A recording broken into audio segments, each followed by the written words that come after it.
तो बच्चों, आज हम क्लास 7 के जो सिविक्स का चैप्टर 4 है, growing up as a boy and girl, इसका एक छोटा सा पैराग्राफ है जिसके बारे में बताया गया है सामोआ आइसलैंड के बारे में। इसको आज हम लोग डिस्कस करने वाले हैं। तो शुरू करते हैं अपना डिस्कशन हम लोग। तो growing up in Samoa in the 1920s। तो सबसे पहले आप देखेंगे कि यहाँ पे 1920s की बात हो रही है और कहाँ पे सामोआ आइसलैंड है जो कि है। यहाँ पे बच्चे कैसे ग्रो करते हैं इसकी बात हो रही है। तो सबसे पहले देखते हैं कि हमारा सामोआ कहाँ लोकेटेड है, इसको देख लेते हैं। तो देखो, वर्ल्ड मैप में आप देखेंगे, जैसा कि आप देख पा रहे होंगे, ये है हमारा इंडिया। आप देख पा रहे होंगे ये हमारा क्या है, हमारा प्यारा भारत है। और यहाँ पे एक आपको रेड दिख रहा है, ये देखो मैं दूसरे से मार करता हूँ, ये जो दिख रहा है ये है सामोआ आइसलैंड। अब सामोआ आइसलैंड कहाँ है तो आप समझेंगे कि ये यहीं आपको ऑस्ट्रेलिया दिख रहा है, न्यूजीलैंड दिख रहा है, ऑस्ट्रेलिया न्यूजीलैंड दिख रहे हैं। इसी के पास में एक सामोआ द्वीप है जो कि भारत से देख सकते हैं आप, यहाँ पे ऐसे लोकेटेड है। अब इसके बारे में थोड़ा और आपको एक और चलो मैप मैंने ऐड किया वो दिखाई देता हूँ। इसमें भी आप देखो देख पा रहे होंगे, जैसा कि आपने अभी हाल देखा था ऊपर, यहाँ हमारा एशिया है तो यहाँ हमारा इंडिया होगा। और इंडिया से ये आपका ऑस्ट्रेलिया है, ये आपका ऑस्ट्रेलिया वाला पार्ट हो गया, ये आपका न्यूजीलैंड पार्ट वाला पार्ट हो गया, ये आप फिजी जानते हैं। और यहीं पे एक आइसलैंड है, ये बीच में, ये है सामोआ आइसलैंड। यहाँ के बारे में पढ़ रहे हैं। अब आप सोचिए कितनी कैसी कंडीशन में, आप देखें यहाँ पे पूरे में क्या लगा है, इसके ओशियंस लगे हैं, पूरे तरफ ओशियंस है ना, दूर दूर तक कुछ नहीं है। आप जाएंगे तो सीधा आपको एक फिजी एक कंट्री मिलेगी छोटी सी, या न्यूजीलैंड मिलेगा या ऑस्ट्रेलिया। तो यहाँ पे कैसे बच्चे ग्रो होते थे वो देखेंगे। और आप इस साइड बढ़ेंगे तो आप देखेंगे इसके इस साइड क्या है, नॉर्थ अमेरिका। तो इन तीनों के ये सेंट्रल में मिल रहा है। चलिए पढ़ते हैं, ये लोकेशन देखने के बाद लाइन बाई लाइन इसको पढ़ेंगे। The Samoan island are part of a large group of small island in the southern part of the Pacific ocean. तो सबसे पहले इसकी लोकेशन आपने देखी, जो ओशियंस है वो कौन सा, पैसिफिक, उसके सदर्न पार्ट यानी साउथ वाले साइड है। In 1920s according to a research report on Samoan society, एक रिसर्च के अनुसार, हम जो जितनी भी नीचे बातें पढ़ने वाले हैं एक रिसर्च के बेस पे पढ़ेंगे, क्योंकि 1920s में कोई बताने नहीं आया था उस आइसलैंड से, पर एक रिसर्च के उससे हम लोग पढ़ने वाले हैं। तो क्या पढ़ने वाले हैं, children did not go to school. पहली ही चीज़ मिल गई कि चिल्ड्रन जो थे वो स्कूल नहीं जाते थे। अब कितनी अच्छी बात है कि चिल्ड्रन को स्कूल ना जाना पड़े, जैसा कि आप लोगों को अभी नहीं जाना पड़ रहा है सर्दियों में। तो कितनी अच्छी बात है ना, कि आप भी उसी आइसलैंड पे होते, स्कूल ही नहीं जाना पड़ता।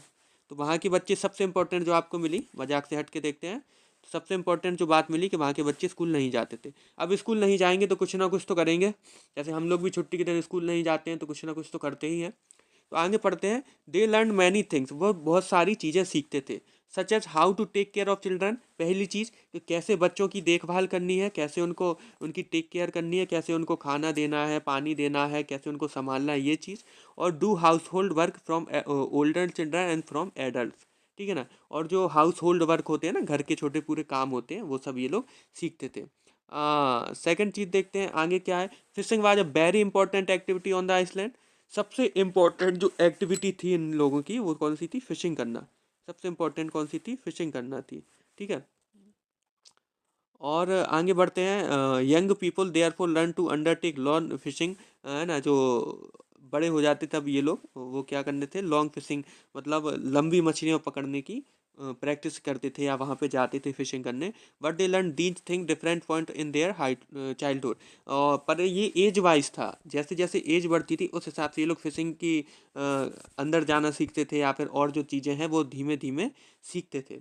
As soon as babies could walk, जैसे ही जो बेबीज हैं, बच्चे हैं, वॉक करना चलना सीखने लगते थे। There mother and adult, there mother यानी माँ हो गई, और एडल्ट मतलब जो उससे बड़े हैं, एडल्ट मतलब आप समझ रहे हो, लगभग 18 साल वाली जो एज के हैं adult, no longer looked after them, तो उनको नहीं देखते थे, ठीक है ना। जैसे ही बच्चे बड़े हो गए, बड़े कब हो गए तो उन्होंने कहा जब चलना सीख गए, जैसे ही चलना सीख गए तो उसकी मदर और जो उसके घर में बड़े लोग होते थे 18+ वाले, वो उनको नहीं देखते थे, मतलब उनकी टेक केयर नहीं करते थे। अब कौन करता था, तो older often as young and 5 year old took over their responsibility, उनके घर में ऐसे बच्चे जो 5+ हो गए हैं वो लोग क्या करते थे, उनकी देखभाल करते थे। Both boys and girls looked after their younger sibling, और बॉय हो या गर्ल हो इससे फ़र्क नहीं पड़ता था, दोनों लोग अपने से छोटे जो बेबीज थे उनकी टेक केयर करते थे। आगे देखते हैं। What why the time a boy was about 9 year old, लेकिन जैसे ही क्या होता है, लड़के 9 साल के ऊपर हो जाते हैं, जैसे ही लड़के 9 साल के हो गए, इसकी बात हो रही बॉय की, जैसे ही बॉय आपके 9 साल के हो जाते थे तो क्या होता था वहाँ पे, he joined the older boy in learning outdoor jobs like fishing.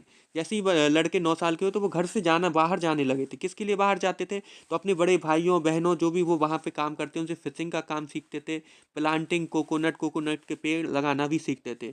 Girls had to continue looking after small children, और इस एज में लड़की क्या कर रही थी, अभी भी वो स्मॉल चिल्ड्रंस को देख रही थी। ठीक है ना। अब जैसे लड़की टीनेजर वाली एज में पहुंचती हैं, है ना, but once they become teenager they had much more freedom. जैसे ही वे टीनेजर वाली एज में पहुंचती हैं, है ना, 12 साल वाली लगभग आप समझते हो, 10-12 साल वाली एज में पहुंचती हैं, तो उन्हें फ्रीडम मिल जाती थी। अब कैसी फ्रीडम? तो आफ्टर द एज ऑफ 14, अब जैसे इन्होंने एक फ्रीडम बताई है कि जैसे ही 14 की एज पार की, किसने? लड़कियों ने, वे भी कहाँ जाने लगती थी? फिशिंग ट्रिप्स पे। आप देख रहे हो बॉय था जो, बॉय को 9 साल के बाद परमिशन मिल गई थी फिशिंग के लिए, और गर्ल्स को कब मिली थी? तो 14 ईयर्स के बाद। ये आप देख सकते हैं दोनों में डिफरेंस था। After the age of 14, so fishing trips पे जाना, वर्क इन द प्लांटेशन, जो कोकोनट के पेड़ लगते थे उसमें भी पार्टिसिपेट करती थी, and learn how to weave basket, है ना, बास्केट से जो डलियाँ कैसे बनाती जाती हैं, डलियाँ वेव मतलब बोना, बुनाई करना। Cooking was done in special cooking house, जो वहाँ पे कुकिंग थी वो स्पेशल किचन्स में होती थी, स्पेशल कुकिंग हाउसेस में होती थी, where boys supposed to do the most of the work. और जो कुकिंग का मोस्ट पार्ट है वो कौन करता था?